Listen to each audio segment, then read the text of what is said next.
चष्मा पुढे काढता येते का?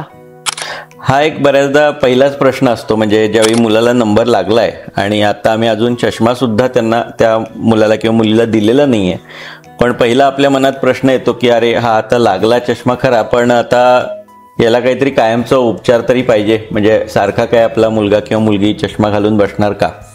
तर ते एका अर्थी बरोबर आहे, कारण कुणालाच आपल्या मुलाला किंवा मुलीला चष्मा घालून बघायची पहिल्यांदा सवय नसते किंवा असं बघितलेलं आवडत नाही.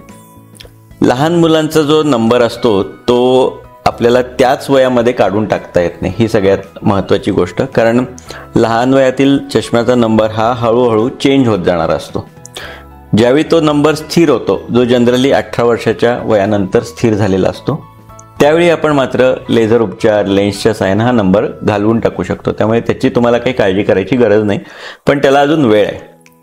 आत्ता सगळ्यात महत्त्वाची गोष्ट जी आहे ती म्हणजे आपल्या मुलाचं जी दृष्टी आहे ती व्यवस्थित राहणे, हे फार महत्त्वाचं आहे. आता दृष्टी आणि चष्म्याचा नंबर हा दोन वेगवेगळ्या गोष्टी आहेत, हे अगदी पहिल्यांदा समजून घ्या.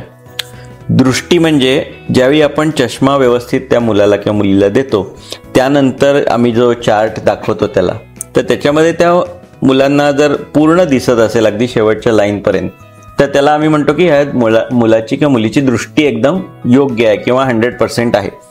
हे सगळ्यात महत्त्वाचं आहे.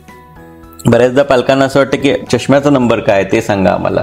तर पहिला आधी तुम्ही विचारा की माझ्या मुलाची दृष्टी तर ठीक आहे ना, कारण शेवटी प्रॅक्टिकली दृष्टी चांगली असणं हे त्या मुलाच्या किंवा मुलीच्या भवितव्यासाठी सगळ्यात महत्त्वाचं आहे, बरोबर.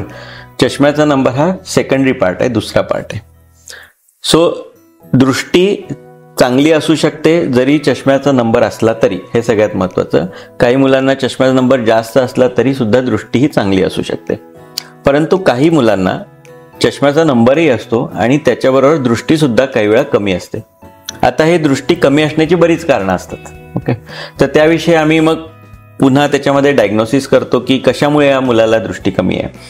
चष्म्याचा नंबर इतके वर्ष न वापरल्यामुळे ती दृष्टी कमी राहिली आहे का, किंवा इतर काही डोळ्याचे आजार आहेत का, बुबुळाचा काही आजार आहे का, लेन्सचा किंवा मोतीबिंदूचा आजार आहे का, पडद्याचा किंवा नसेचा काही आजार आहे का, हे सगळे आम्ही त्यानंतर चेकअप करतो.